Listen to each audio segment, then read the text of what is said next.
السلام علیکم ورحمۃ اللہ وبرکاتہ۔ میرے پیارے بچوں، کیا حال ہے آپ کے؟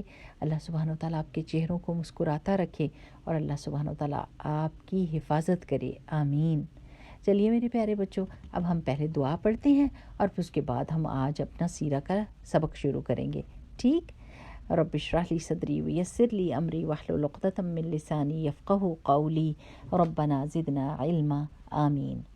پیارے بچوں، پچھلی دفعہ ہم نے یہ پڑھا تھا کہ مسلمانوں کا ایک گروہ قریش کے ظلم سے بچنے کے لیے حبشہ کے ملک میں چلا گیا تھا، جہاں پر ایک عیسائی بادشاہ تھا جس کا نام نجاشی تھا، اور وہ بہت زیادہ انصاف پسند اور نرم دل والا تھا۔ تو مسلمان وہاں چلے گئے تاکہ وہ آرام سے اسلام کے اوپر عمل کر سکیں، اور قریش کو اس کا بہت غصہ تھا۔ اب 2 مہینے اس ہجرت کو گزر گئے تو رسول اللہ صلی اللہ علیہ وسلم کعبہ آئے، اور وہاں پر قریش کے بہت سارے سردار اور ان کے اشراف بیٹھے ہوئے تھے۔ اس وقت اللہ سبحانہ و تعالیٰ نے سورۃ النجم نازل کی، تو رسول اللہ صلی اللہ علیہ وسلم سب کے سامنے کھڑے ہوئے اور سورہ نجم پڑھنا شروع کر دی۔ سارے کے سارے قریشی ایک دم چپ کر گئے، اور انہوں نے زندگی میں کبھی بھی اتنے خوبصورت اور اتنے طاقتور الفاظ سنے ہی نہیں تھے۔ وہ تو حیران ہی رہ گئے۔ اور جب رسول اللہ صلی اللہ علیہ وسلم سورت کے آخر میں پہنچے اور وہاں پر آیت سجدہ آئی، یہ فَاسْجُدُوا لِلَّهِ وَاعْبُدُوا، کہ سب کے سب سجدے میں گر پڑو اللہ کے آگے اور اسی کی عبادت کرو، تو رسول اللہ صلی اللہ علیہ وسلم نے جب سجدہ کیا، کیونکہ آیت سجدہ تھی، رسول اللہ صلی اللہ علیہ وسلم نے سجدہ کیا تو پیچھے سارے قریش کے سرداروں نے رسول اللہ صلی اللہ علیہ وسلم کے ساتھ ہی سجدہ کر لیا۔ اب یہ چیز جب پیچھے کھڑے ہوئے لوگوں نے دیکھی تو انہوں نے کسی خبر کی تصدیق کیے بغیر یہ سب کو اطلاع پہنچا دی کہ شاید قریش نے اسلام قبول کر لیا ہے۔ اب وہ اطلاع پھیلتے پھیلتے حبشہ پہنچ گئی، یہ خبر کہ قریش نے اسلام قبول کر لیا، اور وہ لوگ جو وہاں رہ رہے تھے مسلمان، وہ تو بڑی خوش ہوئے اور انہوں نے جلدی سے اپنا سامان باندھا اور مکہ کے لیے نکل پڑے۔ لیکن جیسے ہی وہ مکہ کے قریب پہنچے تو ان کو پتہ چلا کہ خبر تو سچی نہیں تھی، قریش تو ابھی بھی مسلمانوں کے خلاف تھے۔ اب تو وہ بہت ہی اداس ہوئے، اور کچھ تو واپس چلے گئے حبشہ، لیکن کچھ لوگوں نے غیر مسلم، جو نرم دل والے غیر مسلم مکہ میں تھے، ان کی پناہ لے کر ان کے گھروں میں آ گئے۔ اب کیا ہوا؟ قریش تو بہت زیادہ شرمندہ تھے کہ انہوں نے کیا کیا ہے، انہوں نے کیوں سجدہ کیا محمد صلی اللہ علیہ وسلم کے ساتھ۔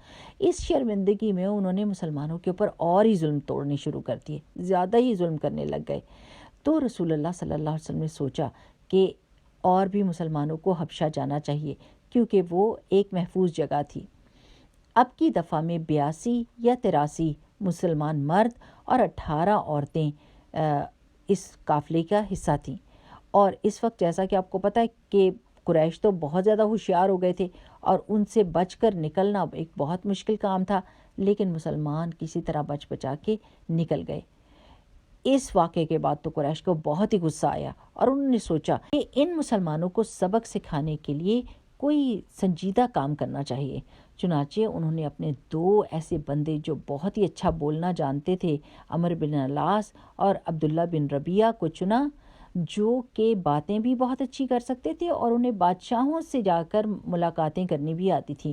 ان کو چنا، اور یہ دونوں اس وقت مسلمان نہیں ہوئے تھے، بعد میں یہ مسلمان ہو گئے تھے، تاکہ یہ دونوں جائیں بادشاہ سے بات کریں اور سارے مسلمانوں کو واپس زبردستی لائیں مکہ میں، تاکہ ان کو مزہ چکھایا جا سکے۔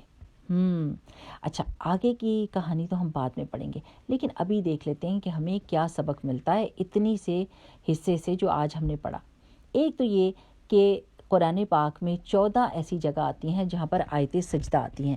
اس آیت میں اللہ سبحانہ وتعالیٰ نے کوئی نہ کوئی اللہ سبحانہ وتعالیٰ کے آگے سجدے کی بات کی ہوتی ہے کہ اللہ کی کائنات سجدہ کر رہی ہے، تو پھر ہم بھی جلدی سے کہتے ہیں اللہ تعالیٰ ہم بھی سجدہ کرتے ہیں، اور ہم اسی وقت سجدے میں پڑ جاتے ہیں۔